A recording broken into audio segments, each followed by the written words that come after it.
Bueno, pues muy buenas tardes a todas las personas que nos seguís y os conectáis hoy desde diferentes lugares del mundo. Os agradecemos que esta tarde nos acompañéis también para escuchar la charla Neurodiversidad, Autismo y Coocurrencias con otras condiciones, implicaciones para el tratamiento que va a impartir Juan Martos del Centro de Letrea. Juan Martos lleva trabajando, yo creo que ha dedicado toda su vida profesional al autismo. Yo tuve la suerte de conocerle siendo pues muy joven, la primera vez que me acerqué a APNA cuando él estaba allí. Y bueno, pues no sé si Juan lo recuerda, pero ha pasado ya muchos años.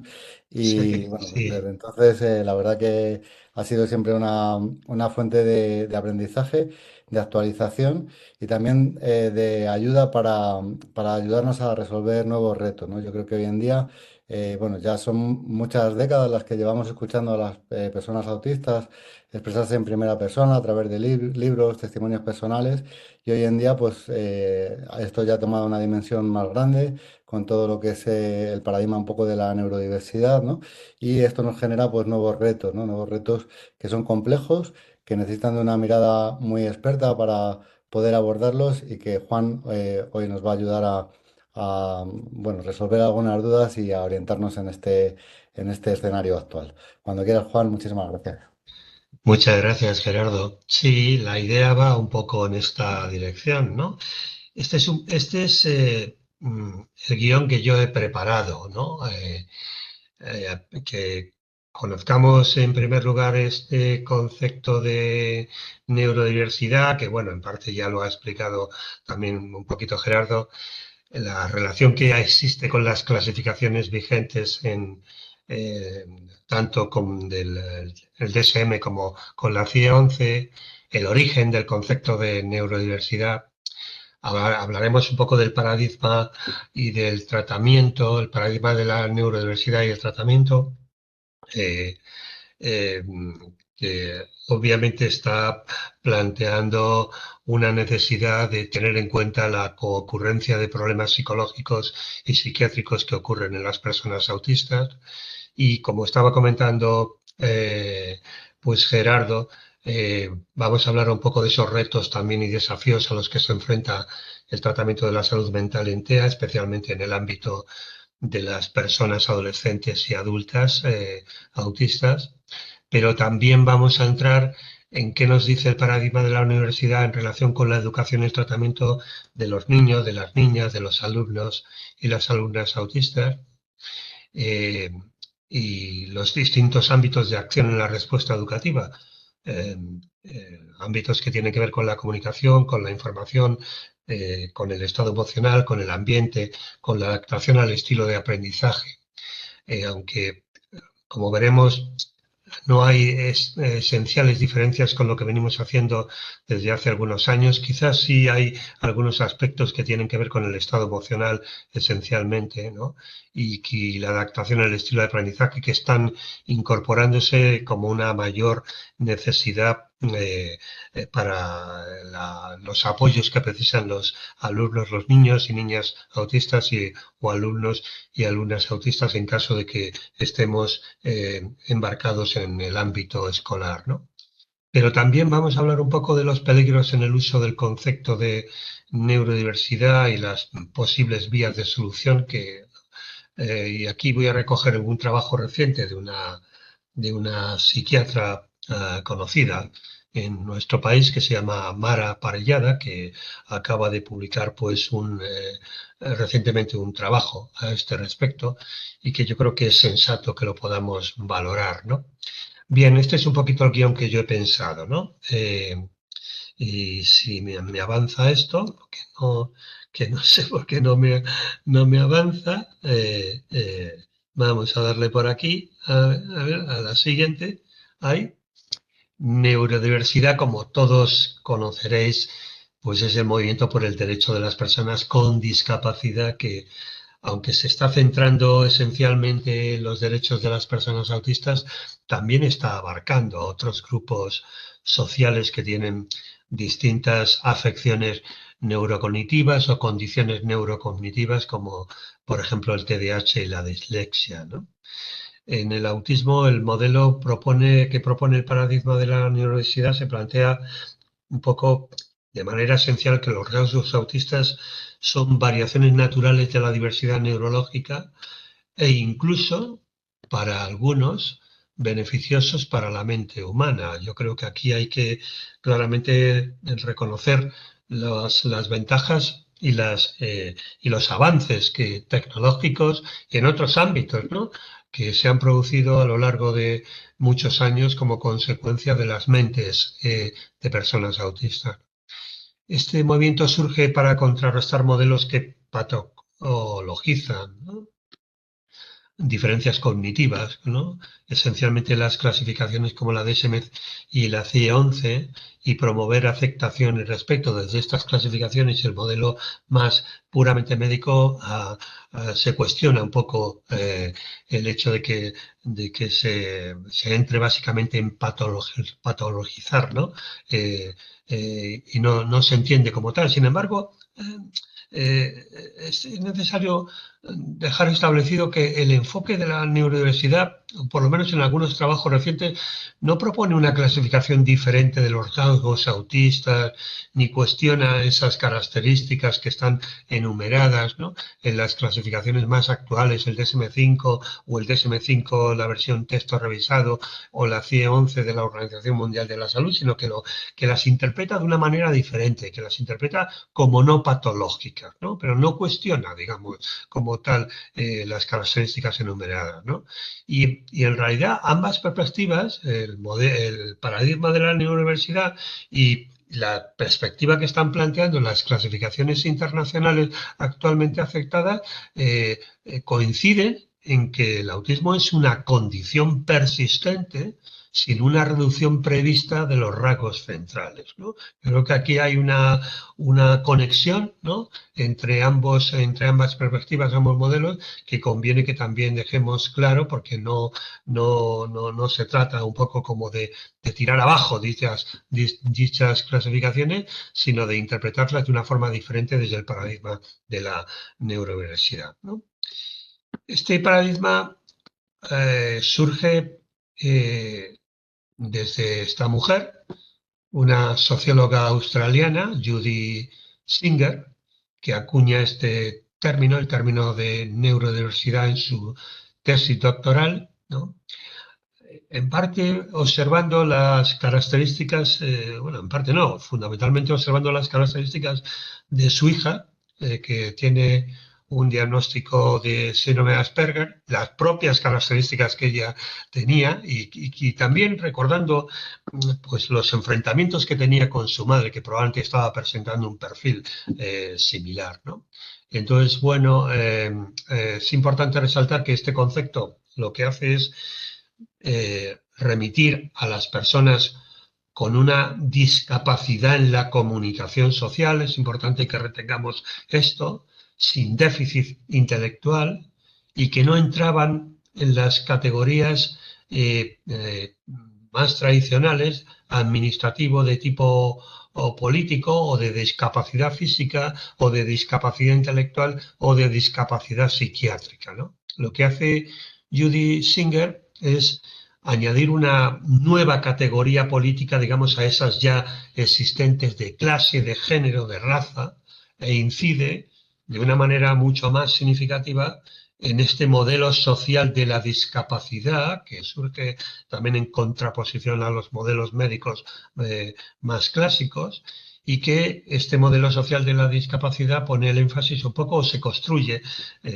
socialmente, por las barreras de la sociedad, por las actitudes negativas que presentan digamos, las personas neurotípicas, ¿no?, hacia las personas neurodivergentes, o a las personas con otro tipo de condiciones, ¿no?, esas actitudes negativas y las prácticas de exclusión, ¿no? Es decir, es importante que también retengamos que incide de manera significativa en este modelo social de discapacidad.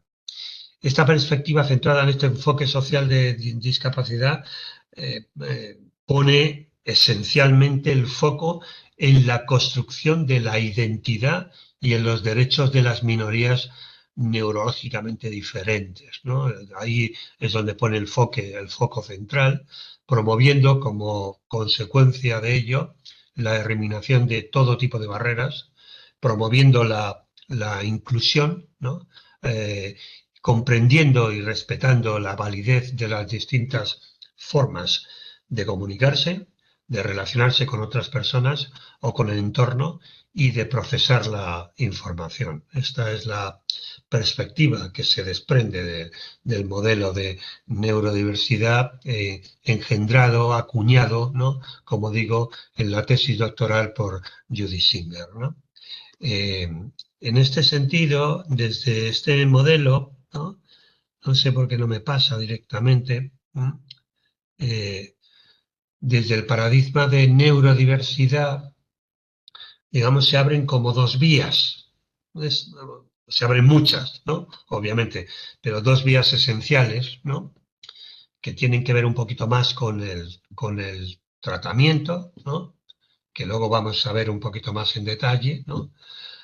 Una vía que he señalado aquí un poquito en rojo, que es la vía que cuestiona claramente o desaconseja métodos estándares de tratamiento que postulan todo tipo de reducción de rasgos autistas y plantean la obligación de ajustarse a las normas sociales neurotípicas, especialmente y sobre todo métodos como el ABA, ¿no? Y a interpretaciones, ¿no? De esta metodología, interpretaciones rígidas de esta metodología, ¿no? También algunas derivaciones de programas que tienen pues una base de esta metodología, ¿no? La supresión de los rasgos fundamentales se ha considerado como que fomenta lo que se ha denominado el camuflaje social, ¿no? Y por tanto incrementando o exacerbando la ya frecuente concurrencia de problemas psicológicos y psiquiátricos que caracterizan a las personas autistas en la medida en que tienen que estar simulando, escondiendo, camuflando, ¿no? Esta sintomatología desde estos enfoques y esto pues incide en una mayor presencia de posibles problemas de coocurrencia de tipo psicológico y psiquiátrico, ¿no? Pero por otro lado se abre una vía en verde, que la he señalado, digamos, de apostar por la afirmación de la identidad autista, diseñando intervenciones psicológicas que cada vez más adecuadas para las personas autistas, que respeten sus formas únicas de ser, que se entiendan sus formas de ser y que se respeten esas formas de ser. Intervenciones adaptadas a las distintas y diversas necesidades específicas, incorporando la evidencia científica, por supuesto, ¿no? Lo que va a implicar que, como comentábamos, pues distintos retos y desafíos, ¿no? En muchos ámbitos, ¿no?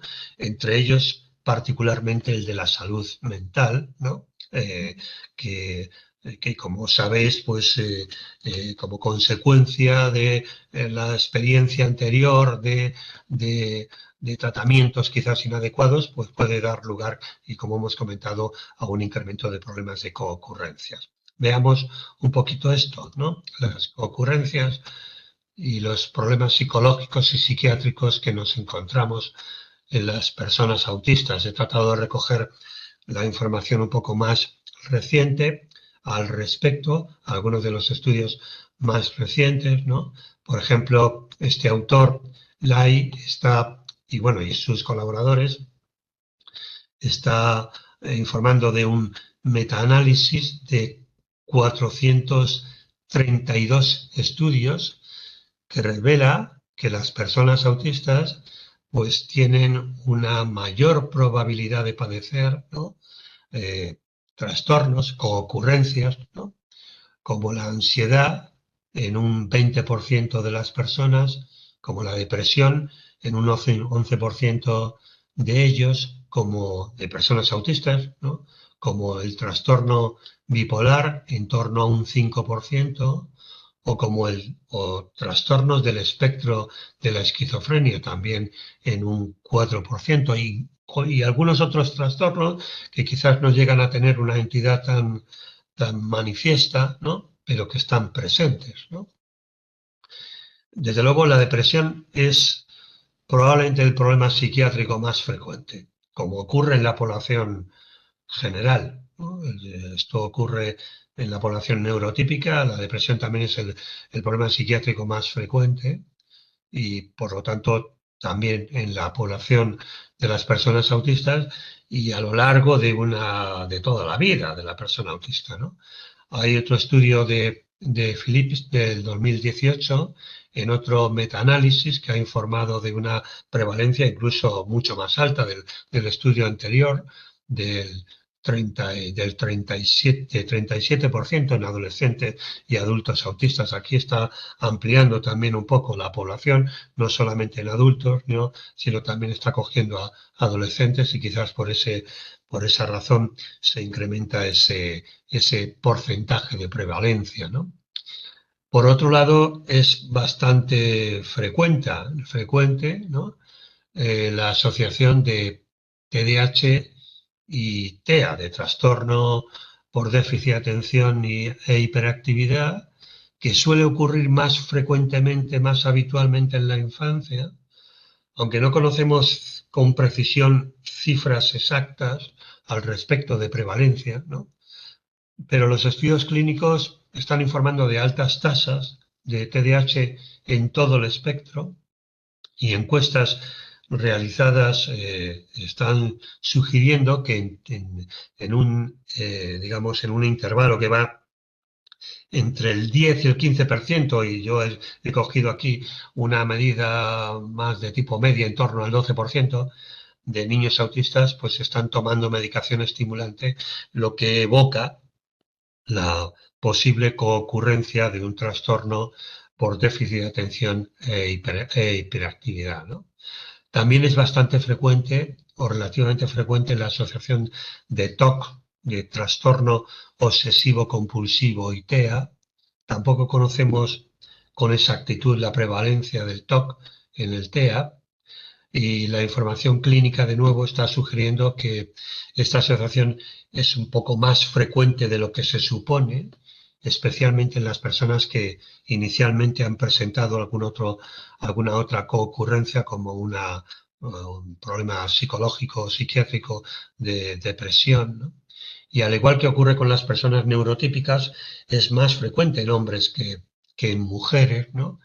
No siempre es fácil diferenciar, desde el punto de vista del diagnóstico, diferenciar TOC y TEA, ¿no? En el TOC característicamente tienen que darse compulsiones, ¿no? Que no suelen ser habituales en las personas autistas, ¿no? Pero, como digo, probablemente está existiendo una asociación mayor de la que se supone, especialmente en las personas que ya han tenido algún trastorno previo, ¿no? Eh, Vamos a ver si me avanza, ¿no? También se ha establecido una asociación, ¿no?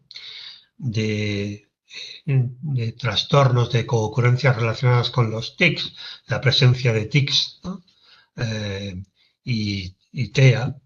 Esta presencia de TIS ha sido documentada en varios estudios. Por ejemplo, hay un estudio clásico de Simon Baron-Cohen en el 99 que informaron que un 4% de niños con TEA cumplían criterios de un síndrome de Tourette, ¿no? En un grupo de 447 niños estudiados, ¿no? Hay otras concurrencias, pero con eh, una menor frecuencia, con un menor impacto, pero que se describen, ¿no?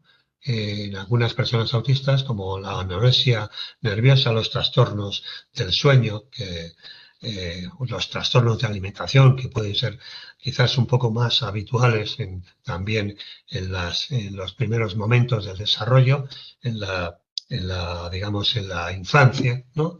Pero esencialmente son los datos anteriores los que los más habituales, los que están mejor recogidos en los estudios al respecto, ¿no?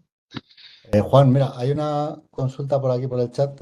Si te parece bien, te la leo. Dice, buenas tardes. Nos gustaría consultar acerca de la coexistencia con otras condiciones de salud mental como el trastorno bipolar, esquizofrenia o trastorno límite de personalidad. Según algunos autores y literatura, ven diagnósticos incompatibles y otros que no. Tenemos dudas acerca del diagnóstico. Muchas gracias. La pregunta la hacen Marta y Laura. Los trastornos como el trastorno bipolar han sido claramente documentados en una prevalencia como la que hemos comentado anteriormente, en torno al 4 o 5%, depende de los estudios, de los metaanálisis que se estén barajando, ¿no? Con una incidencia similar también trastornos del espectro de la esquizofrenia, ¿no? Eh, que como digo, suelen cursar, ¿no? En personas adultas autistas que han presentado habitualmente quizás algún trastorno previo también, ¿no? No está tan claro, este es un tema que yo creo que tenemos que definir todavía mucho más, ¿no? La posible diferencia que pueda existir entre los trastornos límites de personalidad y personas autistas personas autistas adultas, ¿no? Que especialmente en mujeres, pero también hombres, ¿no? Porque está ocurriendo ahora una especie de avalancha de diagnóstico de mujeres adultas, ¿no? En donde la posible diferenciación diagnóstica entre lo que psiquiátricamente se conoce como trastorno límite de personalidad y unas características de funcionamiento más prototípicamente autistas, no las tenemos todavía suficientemente bien definidas, en parte porque yo creo que nos falta investigación cualitativa y nos falta investigación cuantitativa al respecto, tener más casos, tener más... recordar que es relativamente reciente la incorporación del diagnóstico en esta parte de la población, las mujeres autistas que están presentando habitualmente pues también un perfil mucho más suave y que el diagnóstico se suele, como digo, retrasar o bien a la adolescencia o incluso a la edad adulta, ¿no? Yo creo que un elemento que puede ser clave desde el punto de vista de la diferenciación tiene que ver con la historia clínica.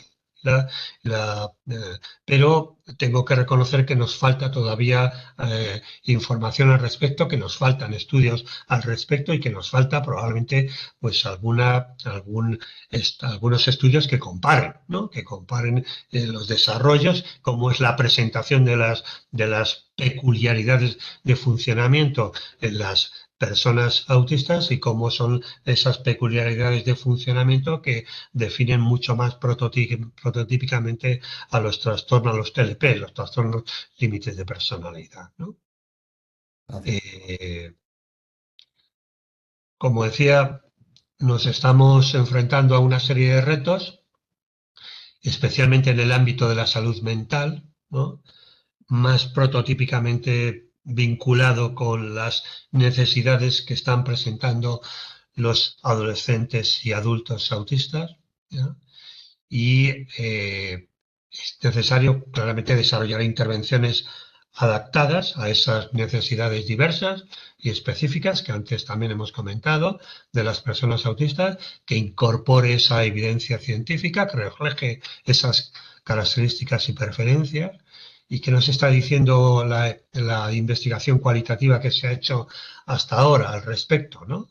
Pues elementos como esto, que los psicólogos eficaces son aquellos que adoptan un enfoque flexible basado esencialmente en las fortalezas de las personas autistas, los que facilitan además la autoafectación al ayudar a las personas autistas a sentirse escuchados y valorados, ¿no? Esto lo están comentando incluso las propias personas autistas, ¿no? Se ha identificado también adaptaciones prácticas, que esto yo creo que es muy evidente desde hace mucho tiempo, como la reducción de las demandas sensoriales, ¿no? La aclaración también de las expectativas o el fomento de la colaboración sistemática con las familias y especialmente la atención a los problemas de salud mental, que no es específico solo, ¿no? De las personas autistas. En este momento, en los últimos años, la atención a los problemas de salud mental está acaparando digamos, la atención también de otros colectivos, entre ellos pues las personas que se denominan o que nos denominamos neurotípicas, ¿no? Se enfatiza también la necesidad de que las prácticas terapéuticas se alineen con las experiencias vividas de las personas autistas, garantizando que las intervenciones sean efectivas y respetuosas con su identidad y, por supuesto, que se cuente con su colaboración, ¿no? No solamente en este ámbito, ¿no? En el ámbito de la salud mental, sino en otros ámbitos, ámbitos que tienen que ver pues con el empleo, por ejemplo, con las experiencias de las personas que ya tienen empleo, en el ámbito que tiene que ver con, eh, con la investigación, ¿no? Porque se están incorporando a colectivos de personas autistas a la investigación, que están colaborando de manera conjunta con investigadores que son neurotípicos, ¿no? Entonces, esto es un marco un poco general que debemos tener en cuenta, pero también eh, una característica autista muy habitual, ¿no? Que presenta algunas dificultades, digamos, y desafíos que es difícil de ser abordados, es lo que se denomina la alexitimia, ¿no? Este concepto de alexitimia, que es un- tiene que ver con el griego, básicamente, ¿no? Es decir, ¿no? Está formado, digamos, por tres palabras. Sin lexi tiene que ver con léxico, palabras, y timia tiene que ver con el timo, el mundo de la emoción, ¿no? Es decir, sin palabras para la emoción. Digamos que eso sería la traducción literal de la palabra alexitimia, que fue introducida en la literatura, ¿no? Por un psiquiatra, creo que Peter Signeos, creo recordar, ¿no? Eh, que trabajaba en Israel, ¿no? Para dar cuenta un poco de las dificultades que había en el reconocimiento de las emociones, ¿no? Y esta característica en el momento actual un poco la tenemos más identificada o remite como a dificultades para identificar las emociones experimentadas por uno mismo y por los demás, ¿no? Y se estima además una tasa de prevalencia en torno al 50% entre las personas autistas y, y tiene un enganche, claro, con un posible deterioro en la salud física y mental, así como incluso con los malos resultados que pueden ocurrir, al menos con algunos métodos de tratamiento y terapia, porque no se está considerando esta característica que plantea un serio desafío. Nuestro país hace ya tiempo, en el 2010, ¿no? Hicimos un pequeño trabajo, Isabel Paula, una compañera mía de Letrea, María Llorente, y yo, en el que evaluamos a 9 varones adultos, ¿no? Que estaban diagnosticados con síndrome de Asperger utilizando escalas de alexitimia como la escala de alexitimia de Toronto, que es la TAS 20, y la escala de observadores de alexitimia, la OAG G2, ¿no? Y bueno, aunque era una pequeña muestra, ¿no? Pero 2/3 de las personas evaluadas presentaban alexitimia según la escala de alexitimia de Toronto y 3/4 partes según además la escala de observadores. Es decir, que va incluso, aunque la muestra es muy pequeña, pero con una tasa de prevalencia mayor de la que se cuenta en el párrafo anterior. Los familiares, además, de las personas evaluadas, incluso reportaron niveles de alexitimia significativamente más altos en comparación con la población neurotípica, lo que podría sugerir en parte que las personas con síndrome de Asperger pudieran tener algún tipo de dificultad para autoevaluarse apropiadamente, ¿no? O puntuarse apropiadamente con alguno de estos instrumentos, ¿no? Pero bueno, en cualquier caso es un reto, ¿no? que es importante, que de ahí la necesidad, ¿no? Como vamos a ver luego en el ámbito más prototípicamente de los pequeños, ¿no? Los niños y niñas autistas y los alumnos y alumnas autistas, de introducir, ¿no? Desde un primer momento, trabajo al respecto, ¿no? Y enseñanza explícita al respecto, porque entre otras cosas se convierte en un elemento preventivo de posibles dificultades de salud física y mental, ¿no? Vamos a ver, sigo teniendo problemas para pasar esto y tengo que recurrir a esto, ¿no? Es también importante, este es otro reto, ¿no? Luego hablaremos un poquito más en detalle, ¿no? ¿No? Eh, es la presencia de discapacidad intelectual, ¿no? Entre un 30 y un 40% de la población autista, ¿no? Aunque pueden variar un poco ahí los datos, ¿no? Pero en líneas generales todavía tenemos en torno a un tercio, ¿no? De la población autista que está presentando discapacidad intelectual. Y por otro lado, además, entre un 25 y un 50%, aquí los datos son muy variables, ¿no? De los niños autistas prácticamente no desarrollan nunca una comunicación verbal funcional. No quiere decir que no puedan acceder a formas de comunicación en base a comunicación aumentativa y alternativa, ¿no? Que pues, está resultando muy efectiva, ¿no? Pero desde el punto de vista verbal, funcional, pues los desarrollos son un poquito más limitados, ¿no? Estos problemas, obviamente, suponen barreras muy significativas para el tratamiento, ¿no? Y es evidente además que los métodos empleados con niños, adolescentes y adultos no verbales tienen claramente que ajustarse a sus estilos de comunicación, aparte de contemplar enfoques basados en otros ámbitos de actuación o en otras metodologías, vamos a llamarlo de actuación, de el arte, por ejemplo, ¿no? O el juego. Y ya ha habido presentaciones en estos webinares que tienen que ver con el juego, ¿no? O la música, ¿no? Es decir, ámbitos de actuación que probablemente pueden permitir que aparezcan formas de expresión, ¿no? Que están un poco más vinculadas con sus estilos de comunicación y no solo y exclusivamente desde el punto de vista de la comunicación verbal funcional, ¿no? Eh, Continuando un poquito con la presentación,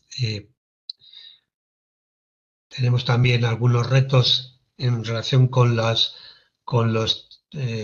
con el tratamiento y las terapias que se vienen usando, ¿no?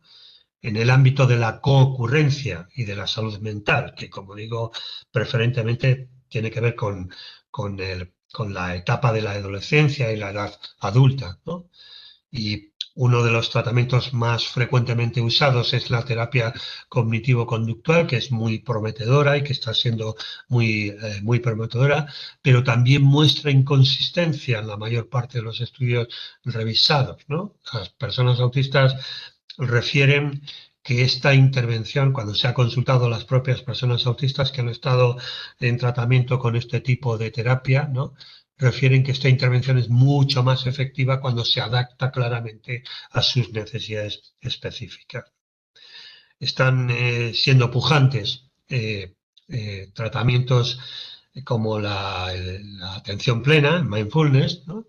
Que parece ser eficaz para reducir la ansiedad y la depresión. Al menos esto es un poco más habitual, digamos, en el campo de las personas neurotípicas, y se está aplicando a personas neurodivergentes, en este caso a personas autistas, pero también tenemos resultados mixtos. Probablemente nos falta una mayor protocolización y un mayor desarrollo de este tipo de terapias, ¿no?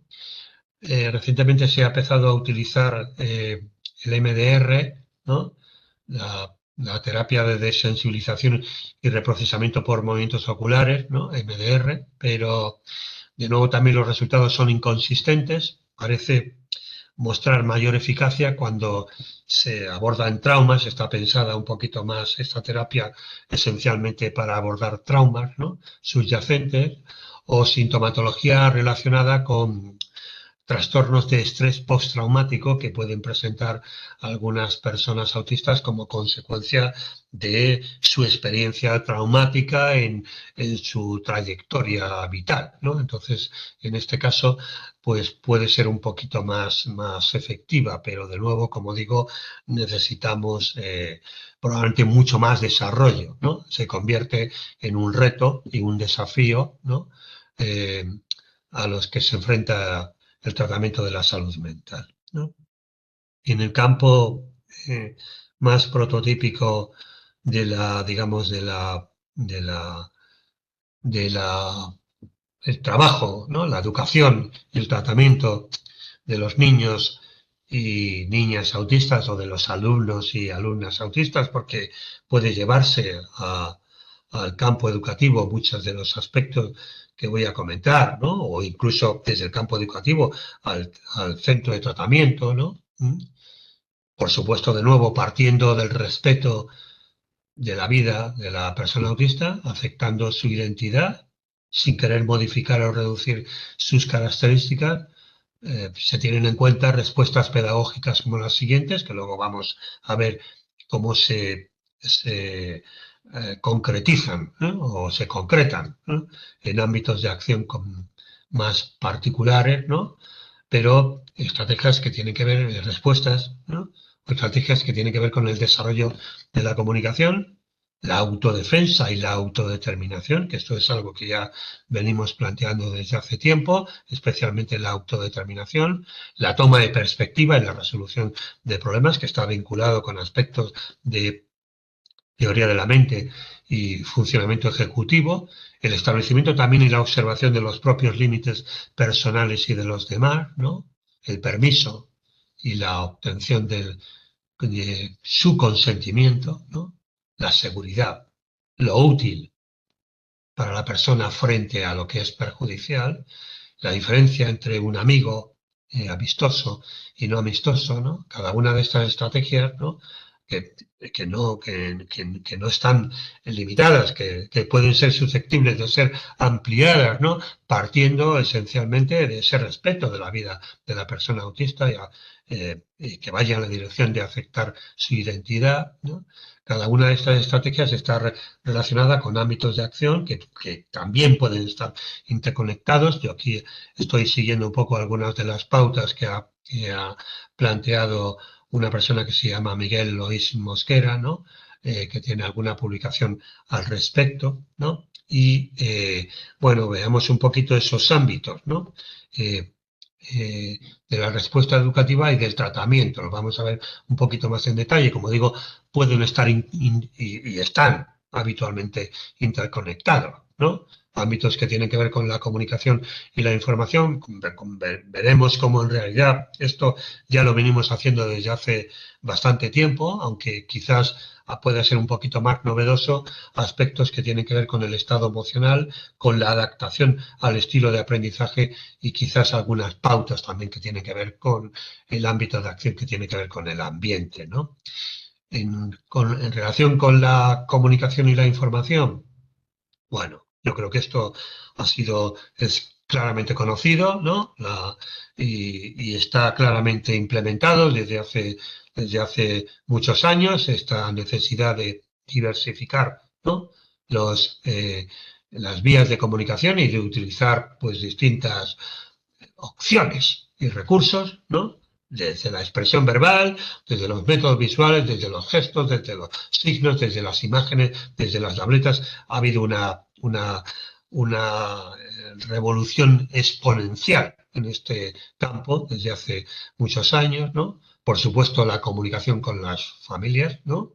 Porque son las personas más cercanas al niño autista o al alumno autista y por tanto quienes mejor conocen sus necesidades, ¿no? Y ámbitos de estrategias relacionadas con la comunicación aumentativa y alternativa, ¿no? Hay, bueno, de todos es conocidos también Arasat, el aula abierta, además, ¿no? Que tiene contenidos con los cuales cualquier profesional o familia puede formarse libremente en todo lo referente a documentos, a software libre y recursos que utilizan distintos tipos de pictogramas para distintos tipos de situaciones, ¿no? Bueno, pues aquí hay algunos ejemplos de esto, insisto, esto es ampliamente conocido, ¿no?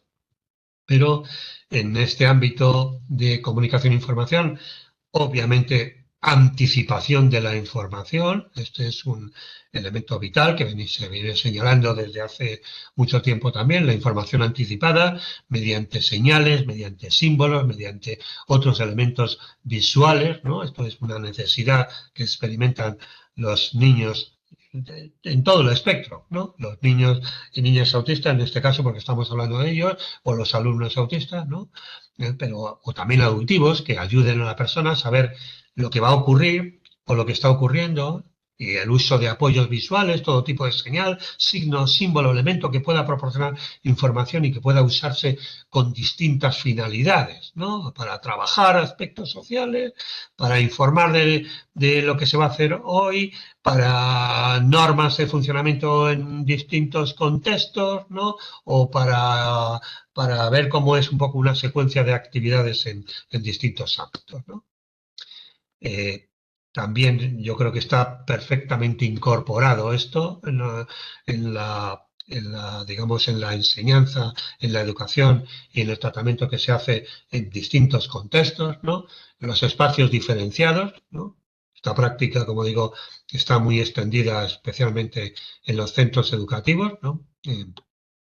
Así se destaca, perdón, me he ido para adelante, así se destaca pues la identificación visual del material y los recursos existentes en el aula, y ese es un ejemplo de ello. Y esto además está incorporado ya en la educación ordinaria, ¿no? En la educación de los niños con desarrollo, niños y alumnos y niños y niñas y alumnos y alumnas con desarrollo típico, ¿no? Y la definición también de un proceso determinado para su uso, ¿no?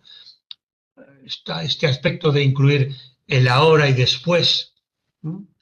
O en una plantilla o una hoja con dos pasos o tres. Ahora, el después, el luego, que tiene que ver un poco con la noción del tiempo, que es complicada. A veces su enseñanza y su incorporación al desarrollo cognitivo puede ser utilizado también en distintos contextos para indicar de manera visual y directa lo que está ocurriendo, lo que va a ocurrir después y lo que ocurrirá más tarde.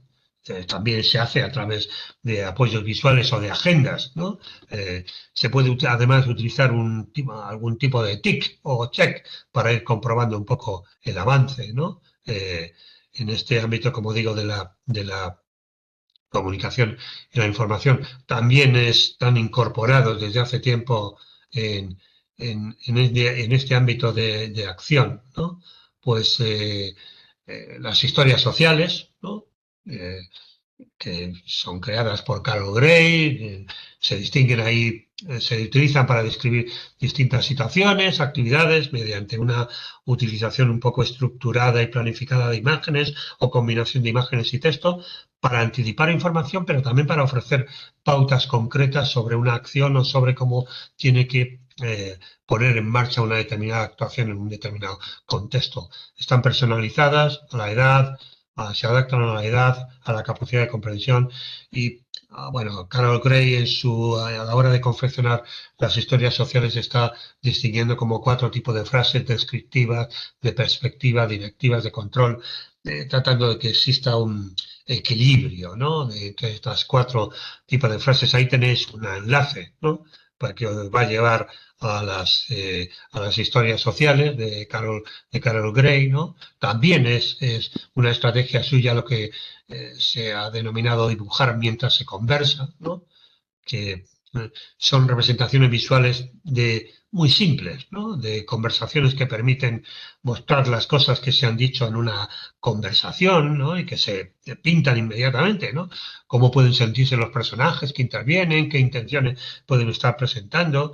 Se usan figuras, dibujos, símbolos mientras se está conversando para representar esa interacción, esos aspectos abstractos a veces de la conversación y lo que puede haber ocurrido al mismo tiempo que se proporcionan una retroalimentación de cómo poder afrontar una situación similar la próxima vez, ¿no? Pues, bueno, este ejemplo, ¿no? Aquí que, ¿no? Que yo he traducido de una historia de la propia, de una comic strip conversation de la propia Carol Gray, ¿no? Entonces, bueno, pues hay una persona que está pensando en que le gustan los trenes y habla constantemente de los trenes, y el otro está pensando que aburrido, siempre hablando, estoy harto ya de escuchar hablar de los trenes, ¿no? Y utiliza esa expresión de para, ¿no? De alguna manera. Bueno, representa un poco esa situación, ¿no? Esa interacción que está ocurriendo, ¿no?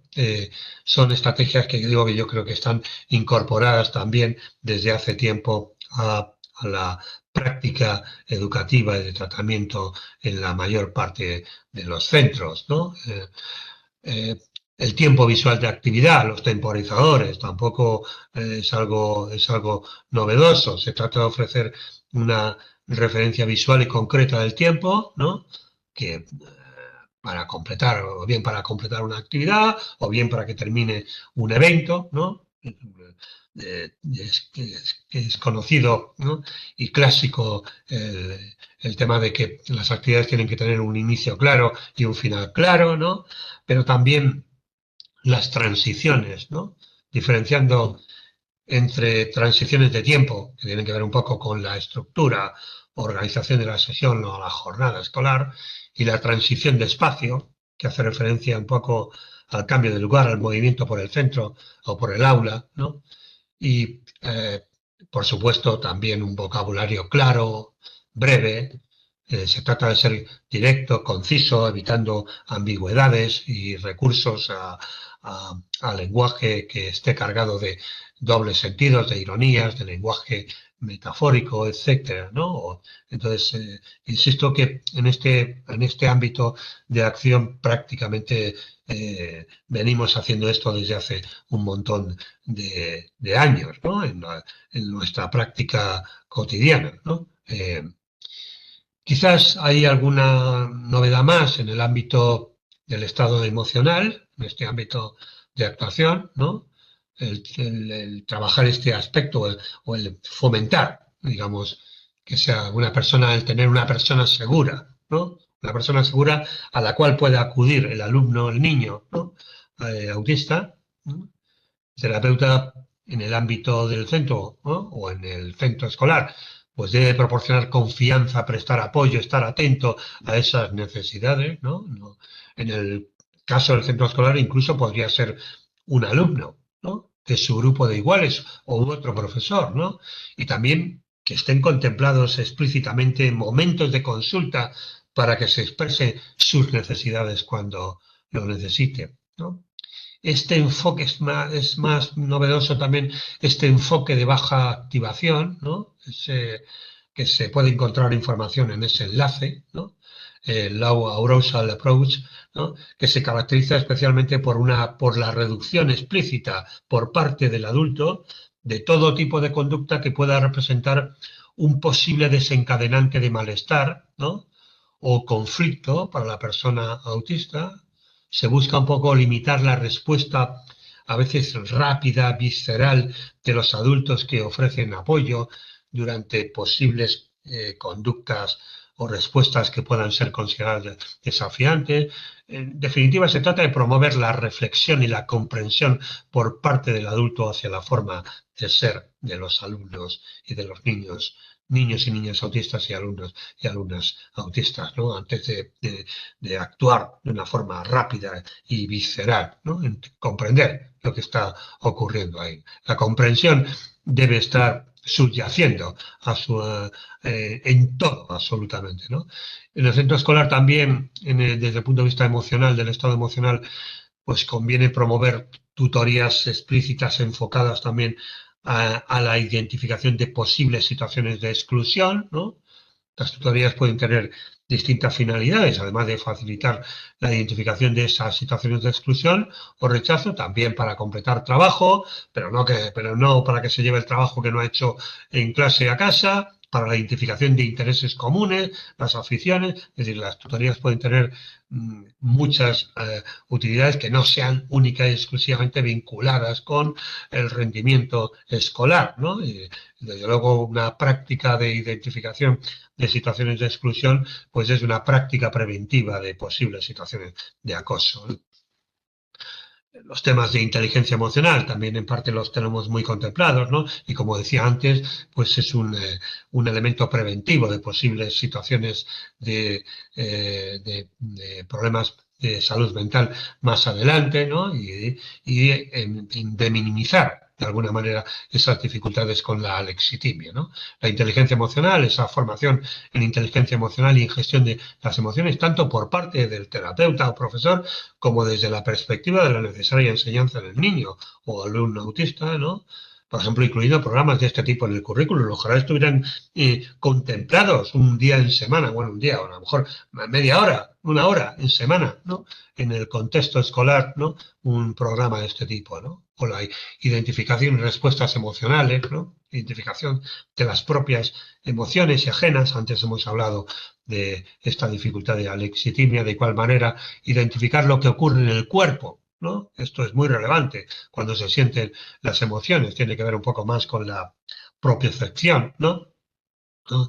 Eh, las emociones que se han identificado y también cómo y qué se puede hacer cuando se experimenta o se siente una determinada emoción. Bueno, pues aquí hay algunos ejemplos, ¿no? De nuestra práctica habitual, ¿no? Es decir, desde la identificación de emociones hasta pues con las emociones que pueda estar experimentando este niño en concreto cuando está contento, ¿no? O cuando está nervioso, ¿no? O también el grado e intensidad de las emociones, para que no se pase de 0 a 100 en un minuto, ¿no? Es decir, esta estrategia que está recogida en esta publicación de la increíble escala de 5 puntos, ¿no? En el que, bueno, pues es una idea basada también un poco en como los termómetros emocionales, ¿no? Que ya apuntaba Tony Atwood hace muchos años, ¿no? Desde el color rojo, pues aquí esta situación puede hacer que pierda el control o me hace sentir así y se describe esa situación, esa persona o cosa, hasta la situación un poco más, menos nociva o mucho más leve o que no pone nervioso, ¿no? Pues eso ayuda un poco a graduar la intensidad de las distintas emociones, ¿no? Habilidades específicas para la desescalada, cuando se trata de que pueda haber un repertorio de habilidades que cuente con distintas estrategias, ¿no? Para la desescalada, bien de su actividad física y emocional. Se pueden utilizar también apoyos visuales, pictogramas, texto, fotografías, directrices verbales. Todo ello, por supuesto, siempre con la participación y el acuerdo del alumno o del niño en tratamiento, ¿no? Estas estrategias no pueden contemplar ejercicios de respiración, de conteo, de combinación de conteo y de respiración, de movimientos como caminar, de correr, de escuchar música, de ir al espacio de calma, ¿no? De leer, de dibujar, de hablar con la persona de referencia, ¿no? Con la persona de seguridad, ¿no? Momentos también para la intersección, ¿no?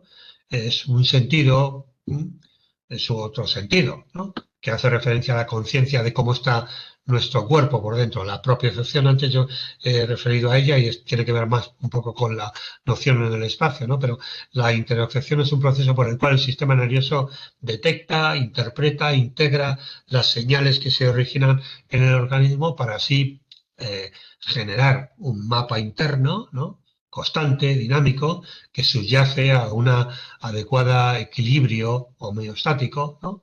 Y puede actuar como un elemento preventivo de posibles problemas de salud mental.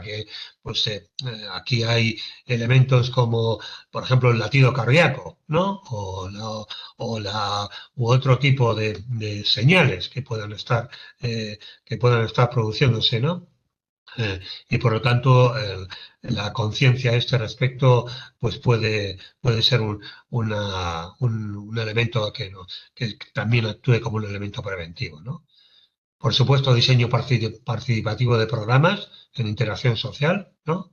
No solo y exclusivamente una enseñanza en la que es el tutor o el terapeuta el que establece, ¿no? Se trata de promover también estilos de interacción respetuosos, asertivos, ¿no? Bien a través de grupos específicos de habilidades sociales, bien a través de dinámicas participativas dentro del aula, bien a través de otro tipo de estrategias que podamos tener en cuenta, ¿no? ¿No? Las rutinas, ¿no? Eh, también están introducidas, somos conscientes de que las rutinas ayudan a estructurar el día a día y ofrecen seguridad, ¿no? Porque si no se poseen o están disminuidos los recursos y medios para poder anticipar, para poder predecir, para organizar, para planificar, para ofrecer soluciones, para inhibir conductas inadecuadas o para secuenciar apropiadamente acontecimientos, pues la mejor y más adaptativa respuesta que va a presentar la persona es tratar de tener orden y estructura, ¿eh?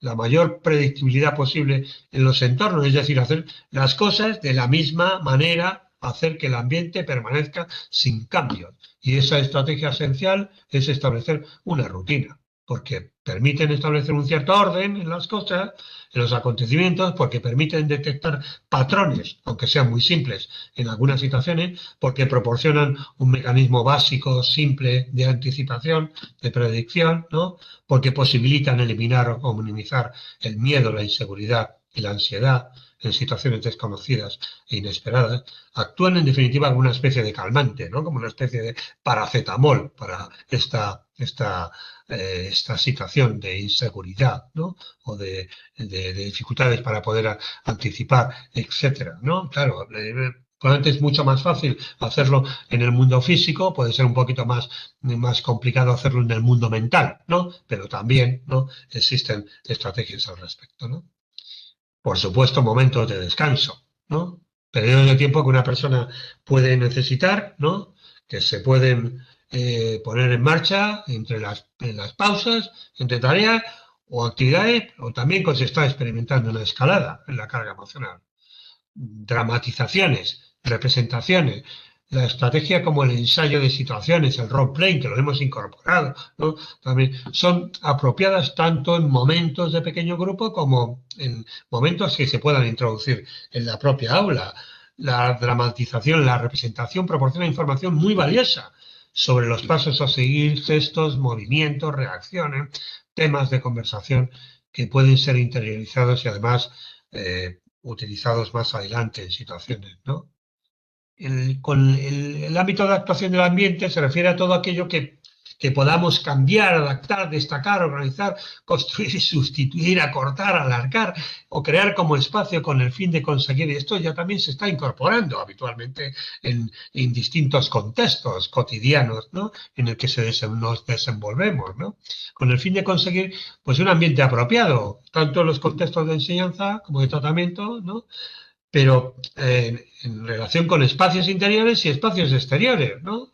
Por ejemplo, una dinámica, una experiencia que ha funcionado bien son los patios estos inclusivos, ¿no? Desarrollados patios y parques dinámicos, ¿no? El programa de patios y parques dinámicos de Gay Lagar, que es de hace ya algunos años, ¿no? Que es un programa de inclusión y una herramienta de inclusión educativa mediante en el momento del recreo escolar, pues cobra sentido para el alumno autista, se le hace partícipe del juego, junto con el reino del resto del alumnado que quiera participar voluntariamente en los juegos propuestos. La metodología se ajusta a los niños y niñas autistas, ¿no? Se usan apoyos visuales para la comprensión del juego, el desarrollo de este juego en el recreo, ¿no? O en los centros escolares también emplazamientos individuales y una organización espacial del aula, ya lo hemos visto antes, el lugar en el que pueda sentarse un alumno es importante porque puedan existir factores que puedan afectar a la atención, pues no conviene sentarle al lado de la puerta o al lado de una ventana, ¿no? Y la realización de tareas o la realización de tareas, por ejemplo, la luz, el ruido, otros compañeros, etcétera, ¿no? recursos sensoriales, tanto en los contextos individuales de enseñanza y tratamiento como en los centros educativos. Ya está también bastante extendido que se cuente con material que ofrezca posibilidades de exploración y estimulación sensorial, ¿no? Desde las aulas de calma, ¿no? En el que se trata de asegurar un ambiente donde se sientan seguros, ¿no? En distintos contextos, ¿no? Esto ya se contempla, por ejemplo, en congresos en los que participan personas autistas o familiares de personas autistas.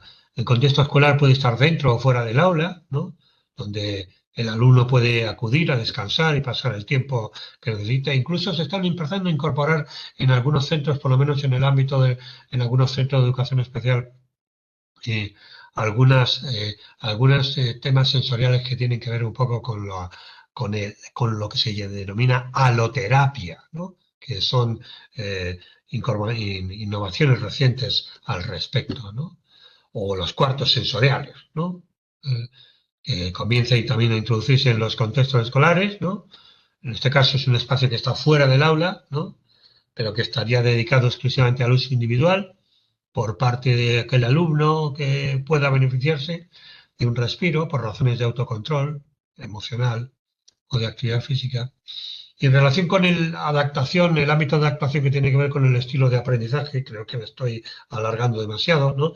Eh, pues, por supuesto, individualización e inclusión de sus intereses, ¿no? Se trata de diseñar actividades, proyectos, tareas, teniendo en cuenta sus intereses. Es una de las mejores estrategias que tenemos para incrementar la atención y la motivación. Y yo creo que también esto ha calado ya desde hace bastante tiempo, ¿no? O la división y el análisis de las tareas y la división de las tareas en partes más cortas, ¿no? Se trata de segmentar las tareas de manera que sean más fáciles de entender, de seguir, de complementar. Puede ayudar a mantener la atención y a desarrollar además habilidades de tipo organizativo y de autonomía, ¿no? O también dar respuestas, perdón, dar tiempo a la interacción o a las respuestas que puedan proporcionar los niños y niñas autistas y los alumnos y alumnas autistas, en este caso desde el punto de vista del aprendizaje, conceder más tiempo para que nos proporcionen las respuestas que se demandan, ¿no? Respetando los ritmos de la persona autista, sentando así las bases de una escucha respetuosa, ¿no?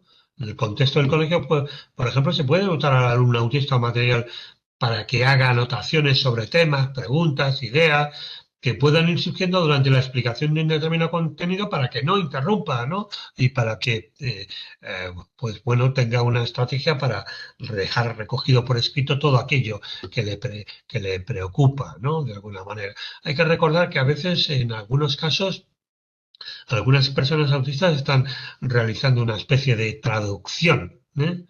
De lo visual a lo verbal, ¿no? Y viceversa, ¿no? Para poder proporcionar una respuesta ante una determinada demanda, y eso hay que tenerlo en cuenta, ¿no? Hay factores que están interviniendo en el aprendizaje de los alumnos en el contexto escolar. Uno, claramente la no comprensión de la agenda escolar, ¿no? Por ello es importante que se enseñe de forma explícita, ¿no? O que haya una instrucción individual cuando sea necesario. Cuidado con la carga grafomatriz, la escritura, y hacer uso de agendas. Esta agenda que utilizan todos los alumnos donde se anotan las cosas que tienen que hacer, los deberes, tal, etcétera, ¿no? Pues quitar toda la información que sea vacua o inútil, ¿no? O evitar errores como no mostrar, son cosas que hemos comentado, como no mostrar anticipadamente las actividades que se van a realizar y el orden en que se van a hacer, no marcar el inicio y el final de una actividad, no cuidar que la actividad se convierta en una sucesión de ejercicios sin acabar, no proporcionar modelos resueltos de un mismo tipo de actividad, por ejemplo, no usar apoyos visuales, no dar opciones de elección, ¿no? Que fomenta la autodeterminación, ¿no? O para incrementar y mantener la motivación, como hemos comentado, intercalar actividades que requieran concentración con otras que resultan mucho más fáciles, ¿no? O incorporar los intereses, como hemos comentado, ¿no? O eliminar información irrelevante en los ejercicios escritos. El tutor también puede necesitar involucrarle activamente incentivando su curiosidad y haciéndole partícipe de lo que ocurre, y por supuesto utilizar normas visuales de comportamiento adecuado en el aula. Es decir, todo esto lo hemos visto de una forma desgranada anteriormente, ¿no? Aquí está recogido un poquito esas principales apoyos, ¿no? No asumir que se ha entendido simplemente porque se exponga la información, concretar la presentación de nuevos conceptos del material abstracto, potenciar sus puntos fuertes, utilizar aprendizaje basado en la práctica, con ejemplo, utilizar apoyos, gráficos, resúmenes, esquemas, ser claros y precisos con las instrucciones y la entrega de los trabajos, posibilitar estabilidad emocional, separar las tareas en pasos pequeños o presentarlas bajo diferentes formatos, facilitar instrucción directa y ejemplos, ¿no? Utilizar estrategias para, por ejemplo, subrayados para ayudar a que tome notas, o organizar y categorizar la información, evitar la sobrecarga verbal, las largas explicaciones, promover valores de convivencia con el grupo o clase a través de tutorías, ¿no? Es decir, algunos de los principales apoyos que hemos comentado. Voy a terminar con este artículo que de reciente aparición, ha sido en el número 3 de julio-septiembre de la revista de psiquiatría infanto-juvenil de Mara Parellada, que es una psiquiatra del Gregorio Marañón, ¿no? Autismo y neurodivergencia, What is in name, ¿no? In a name, ¿no? Entonces, bueno, pues hace un recorrido histórico por el autismo, también por el, por el por el tema del paradigma del concepto de neurodiversidad, pero también tiene un planteamiento, una última parte que tiene que ver un poco con lo que ella denomina los peligros en el uso del concepto de neurodiversidad, ¿no? Y señala aspectos como estos, ¿no? De la aplicación progresiva del concepto de neurodiversidad inicialmente aplicado al reconocimiento de un espectro de capacidades neurológicas extenso, sin connotación patológica. Recordar lo que decía Judy Singer al respecto, se está pasando en algunos ámbitos a una suerte de desdibujamiento, ¿no? De conceptos clínicos como el concepto de TEA o de otros trastornos del neurodesarrollo como el TDAH, ¿no? Una fracción también importante de los autodenominados neurodivergentes, algunos de ellos que son especialmente combativos, ¿no? Que luchan por tener voz en todo lo relativo a su condición diversa, ¿no? En el término preferido, en los apoyos que necesitan, en la financiación de proyectos de investigación o sociales encaminados a mejorar su calidad de vida y en su forma más extrema pretenden censurar todo aquello que no pase por su filtro de validación previa, y ahí es donde Mara cree que empiezan a ser un movimiento cuestionable desde el ámbito clínico, porque el empoderamiento creciente de las personas autodenominadas neurodivergentes ha llegado a intentos de abarcar todas las realidades posibles, como alternativas válidas a la normalidad, incluyendo a personas con altas necesidades de apoyo, sin autonomía alguna ni capacidad de comunicación verbal, y ello genera consecuencias de preocupación en muchos ámbitos y en muchos aspectos, ¿no? Por ejemplo, uh, defender que las personas con una gran discapacidad, con un lenguaje limitado o ausente, ese 30% que comentábamos antes de personas autistas con discapacidad intelectual y con altas necesidades de apoyo, pues no deben meterse en el mismo saco que las personas neurodivergentes. Esto puede conllevar que se queden huérfanas de nombre, que se queden invisibilizadas si el término autismo se utiliza solo de forma tan inclusiva que la dependencia, la necesidad de apoyo o el sufrimiento no forman parte del concepto. O cuestionar la validad de cualquier voz, ¿no? Emitida por los considerados normales al hablar de y por los divergentes, ¿no? Se cuestiona tanto a los progenitores de las personas con autismo que se les considera incapaces de expresar sus necesidades, y también la perspectiva de los profesionales que les atienden o los expertos en el estudio del origen de estas dificultades a la hora que puedan transmitir esas necesidades o tomar decisiones asistenciales de investigación o servicios. Incluso en los últimos años, comenta Mara, que se ha llegado a a la cancelación de algunos científicos o de algunos estudios por hablar de discapacidad y de dependencia o por comparar pacientes con controles sanos, que bueno, pues es una metodología que se utiliza para intentar avanzar en el conocimiento científico, ¿no? Mara también proporciona unas vías de solución, ¿no? Y básicamente tener en cuenta todas las iniciativas encaminadas a acercar e integrar el movimiento neurodivergente con los propósitos de la ciencia y de las políticas de cuidados a las personas con discapacidad o desventaja social, que también se está planteando desde el movimiento de neurodivergencia, ¿no? Y reivindicar que el concepto de TEA ya recoge lo que algunos reclaman, o sea, ¿no? La existencia de una gran variabilidad de rasgos autistas en la población que en casos extremos resulta en disfuncionalidad, en desadaptación o sufrimiento. Todas esas personas que tienen una necesidad de apoyos, una gran necesidad de apoyos. Esas personas en que el autismo se asocia con discapacidad intelectual. ¿Eh? Bien, lo dejo aquí, ¿no? Gracias por vuestra atención. Creo que me he excedido un poquito, ¿no? Pero bueno, por lo menos que tengamos un pequeño rato para preguntas, ¿no? Espero haber sido claro, ¿no? Y por lo menos he tratado de abarcar distintos eh, retos, como comentaba, eh, pues. Como comentaba antes, no sé por qué no puedo subir esto, ¿no? Aquí, para verme también, Ah, ¿no? vale. Vale. Sí, Muchas gracias, Juan. La verdad que bueno, todos estos apuntes y estudios que nos has introducido y sobre los que has hablado, pues creo que suponen apoyos que son buenos para todas las personas, especialmente lo que comentabas del ámbito escolar, ¿no? Todas esas pautas yo creo que tienen en cuenta esa perspectiva, ¿no? De la neurodiversidad y que no hay ninguno de los apoyos que se plantean para el autismo que pueda generar ningún tipo de dificultad a otros alumnos y al contrario, pues muchos pueden encontrar ahí también vías para la participación y para su inclusión, ¿no? Nos había quedado una pregunta por el camino que hacía Gema Treyes, que preguntaba sobre si se habían realizado estudios eh, sobre la aplicación de las sesiones grupales de DBT, que es esta terapia dialéctica conductual, es un tipo, ¿no? de terapia cognitivo-conductual en población autista, si conocías algún estudio en este ámbito. de la información que yo he estado recogiendo, ¿no? Y de los estudios que he revisado, yo no he encontrado, ¿no? Ujú.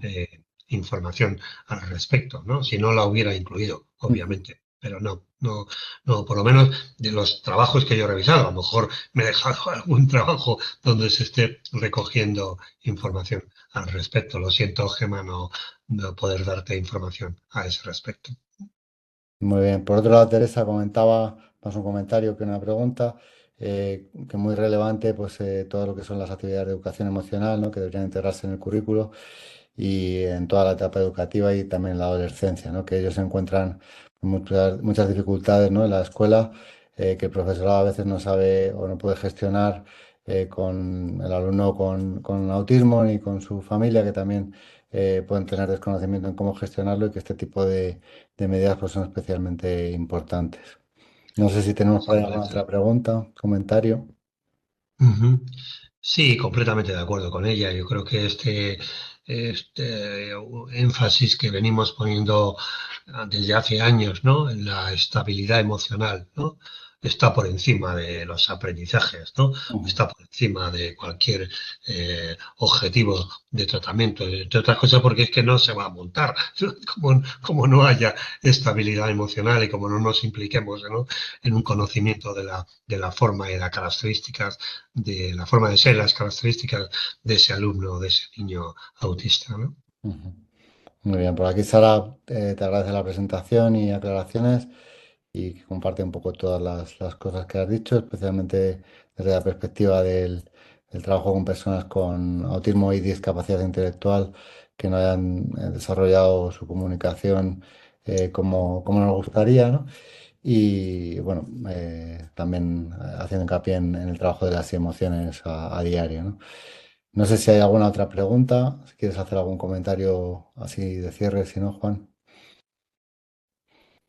Sí, que es claro, además, que en la medida en que vamos incorporando, ¿no?, esta perspectiva, vamos cualificando digamos, nuestra forma de hacer, ¿no? Ujú. Nuestra forma, el tratamiento, teniendo mucho más en cuenta claramente todas y cada una de las necesidades que expresan las personas autistas desde pequeñitas hasta la edad adulta, ¿no? Eh, Antes comentaba eh, temas relacionados con el empleo, ¿no? Pues cada vez se están teniendo también mucho más en cuenta las propias experiencias de las personas autistas que se desempeñan, ¿no?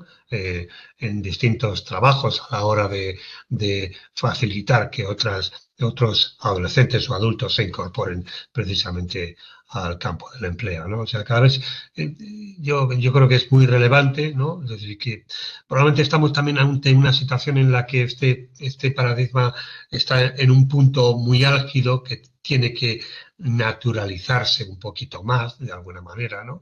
Esto ha ocurrido en la historia, ¿no? En la historia del autismo, si pensamos un poquito en los primeros momentos de la historia del autismo, el autismo estaba considerado como dentro de la psicosis, ¿no? Es decir, y supuso un cambio muy relevante y significativo el que el autismo empezara a considerarse como, digamos, una afección del neurodesarrollo, ¿no?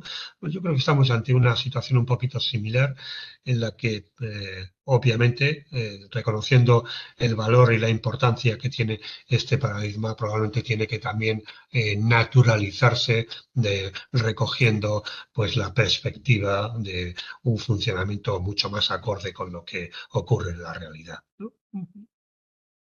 Muy bien, pues muchísimas gracias, Juan. Gracias a todas las personas que nos habéis acompañado esta tarde.